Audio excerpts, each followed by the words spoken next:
Don't tell me. You want me to tell you a story? Well, I guess I could. If you are sure it's good enough for me, then I guess so. Well, here goes nothing. Before we start, I just wanted to say I really like stuffed animals. So much that I ordered one that's 12 feet tall. It's a giant bunny. I really like to give him hugs, but he hasn't gotten here yet. I just thought maybe a story about how he made it here might be something sweet. Maybe it will make you smile. Or maybe I'll tell you one about that. And then about the prince that I am sometimes. You know, at the tea parties and things like that. I know it's not the manliest thing, but I always liked stuffed animals. I always thought they made good friends. I was pretty lonely when Mirio and Neji or 8 weren't around. And so I just needed something to put all that love and care into. Now that I have you, though, everything's different, and why don't you get snug under the sheets? It's important that you get extra comfortable for the story. You deserve it. Once upon a time, there was a great big bunny. The bunny was so tall that he could barely stand in a house. For such a bunny, it was hard not to get noticed.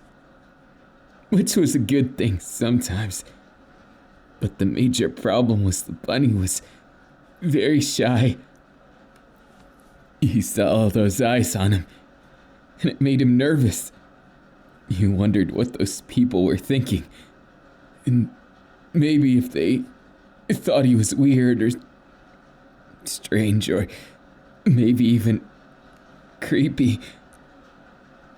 So the bunny would oftentimes run away from crowds and large groups of people because there was a lot of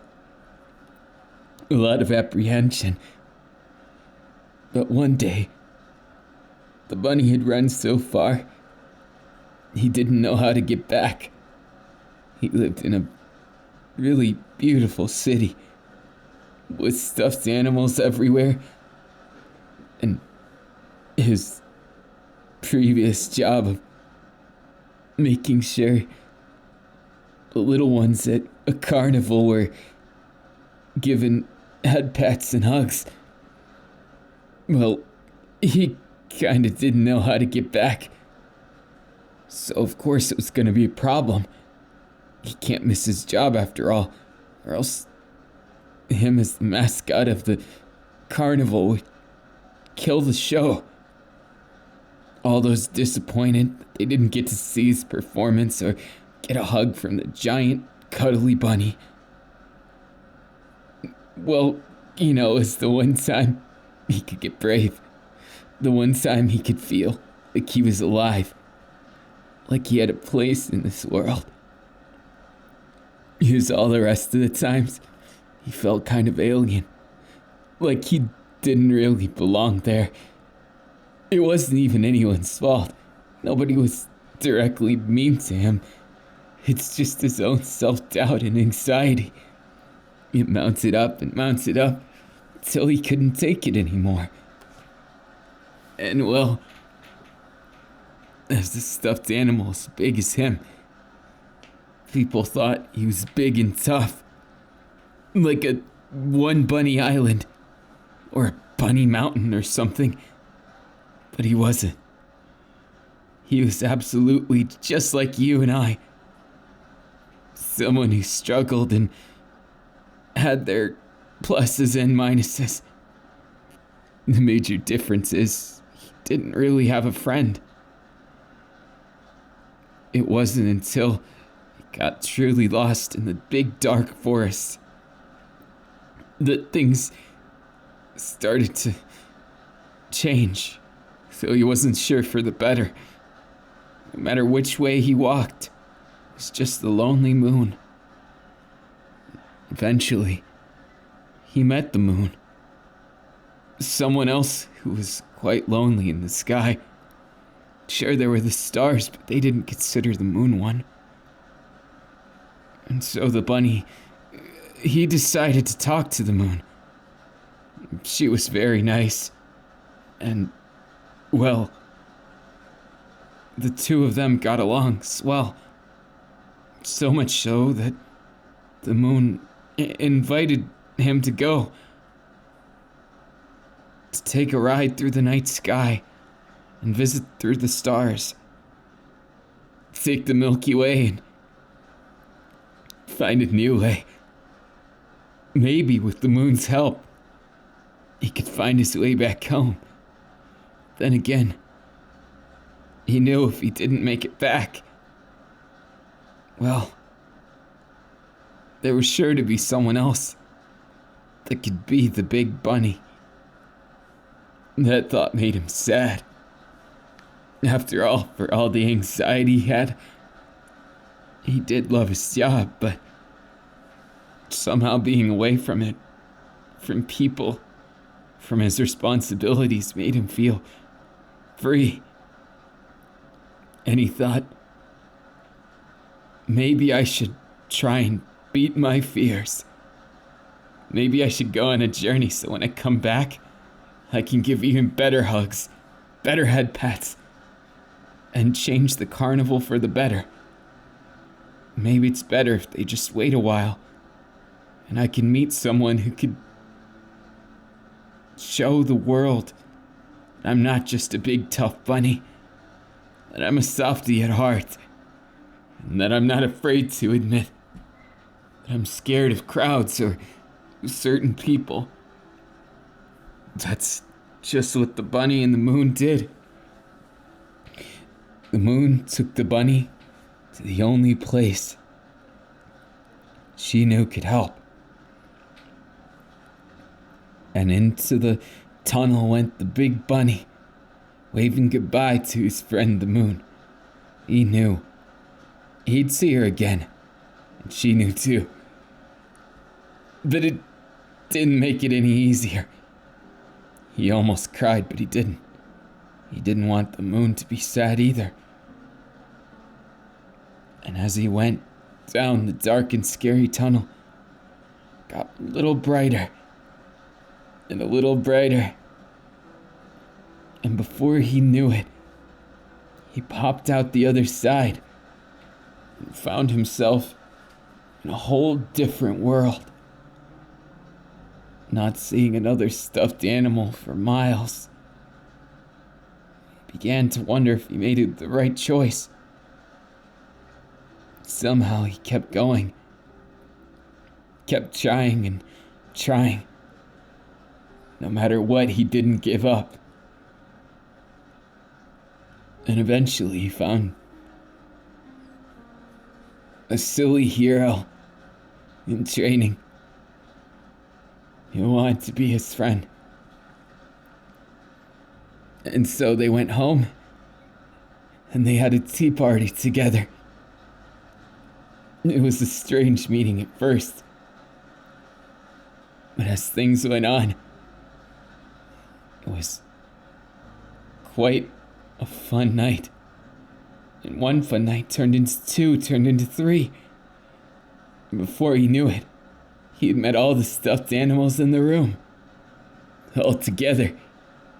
We can enjoy everything.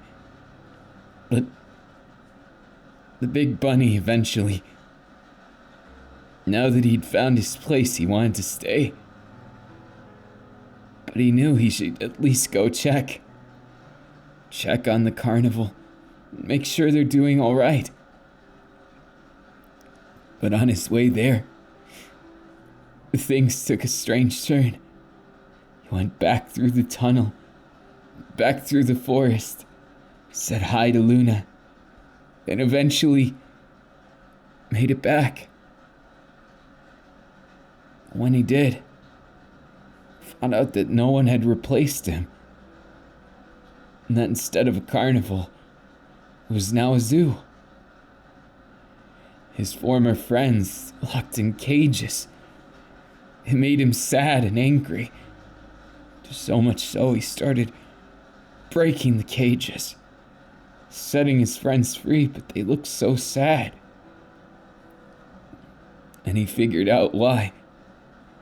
The big bunny was the only thing keeping things in check from the greedy little goblin who wanted them all to be shows for the other greedy goblins. So the great big bunny decided to wage a bet with the great green goblin. He said, "I'll bet myself for all of these free, deserving stuffed animals, even if I don't know them, even if they're not my friends, they don't deserve to be locked in a cage. So if I lose, you could take me too. But if I win, you gotta let all of us go. Never come here again." The goblin laughed, making light of the big bunny. Of course he intended to win, but the great bunny wasn't about to let him. It was too much. You can't just expect him not to. But the bunny had a secret. Unfortunately, so did the goblin. It was a rigged game, of course. At least if it was allowed to be what it was originally supposed to be. The goblins are prideful. So the smart bunny led the goblin to play into his trap. A game of pure chance. He was gonna make it all or nothing. Let everything be decided all at once in a game of rock, paper, scissors. Of course, it wasn't as it seemed either. He had made a plan too. He knew based upon the pride, he could psych out the goblin by telling him what he was gonna choose beforehand. And he knew the goblin would doubt himself, going back and forth. And that if he said he was gonna choose scissors, obviously the goblin would choose paper. And it worked. The pride of the goblin getting the best of him. But in fact, he just did choose what he said. The goblin's doubt in people being honest, and its insistence on people tricking it, that led to its defeat. And by the end of it, while it was angry, it stormed off, unable to enforce itself against the teddy, which is much bigger. Well, it was a bunny, but I made a mistake. You don't care? Well, it has a good ending. I promise you. After all, he got all his friends out and made friends with a lot of people that night. And they all returned back to meet his friend and have a giant celebration with a certain type of snack. I used to watch a lot of Scooby-Doo when I was growing up, so Well, there's some Scooby snacks in there. It was the part of the tea party. And, well, now we all live together. Happily ever after, and I'll be honest, it's kind of awesome.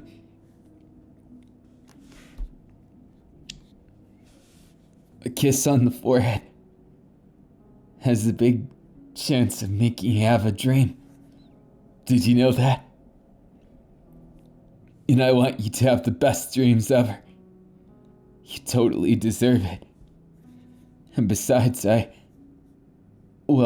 enjoy our time together so much that maybe I could tell you a second story real quick.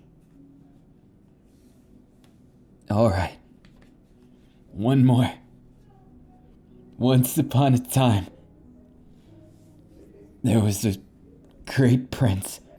Someone who everyone in the land knew as a just and kind ruler.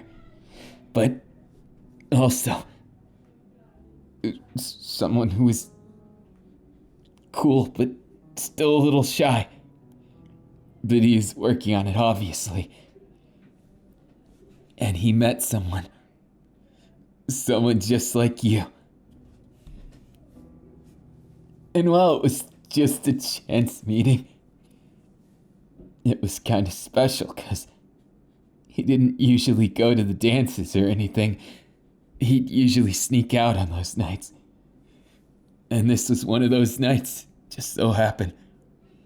And well, as he sneaked out, he found himself face to face with a stranger. Sitting atop the roof, staring at the moon. He asked them what they were doing up there. They could get hurt and it was dangerous. And of course, the person didn't move. So he assumed that maybe it was just someone sleeping or something. Maybe they didn't hear him. He went up there. Slowly but surely, he climbed, afraid of the heights, never willing to admit it. Made it all the way up to the top. And then, by the end of it, well, he made it up there with shaky legs and a shaky voice.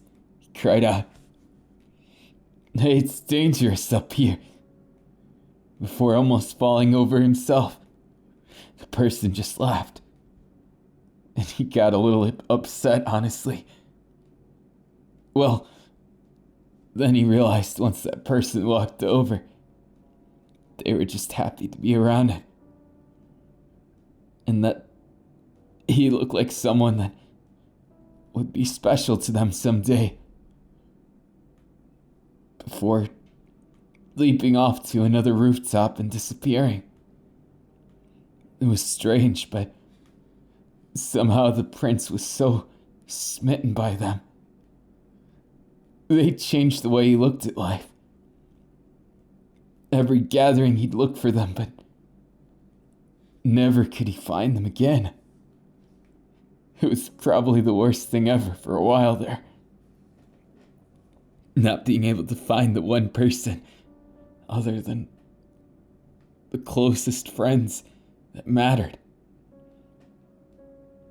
But eventually, he decided to go jumping on those rooftops too. And he made his way across the city, and wouldn't you know, he saw them sitting at the top of a church this time. But it was so high up he didn't know how to get up. So he waved and yelled at them. But they just seemed to daze off again. Before too long, he braved the great heights of the church, going up, hand and foot carefully, his shaky legs and arms making him nervous about falling, but he had made it up to the top, for better or worse. Once again they appeared, this time closing the distance all at once, And mysteriously, they kissed him. Out of nowhere. He was so shook up he didn't know how to feel. And you'll just have to take my word for it, but his heart was beating out of his chest. He asked them why they did that. And they said, because he'd found them. Well, that's not the end of the story. Seems like you've fallen asleep. I'll have to tell you the rest of it next time. Get some good rest. I'll be right here. Resting right beside you. Hope you don't mind cuddles. It's one of my best and worst traits. Anyways, here goes.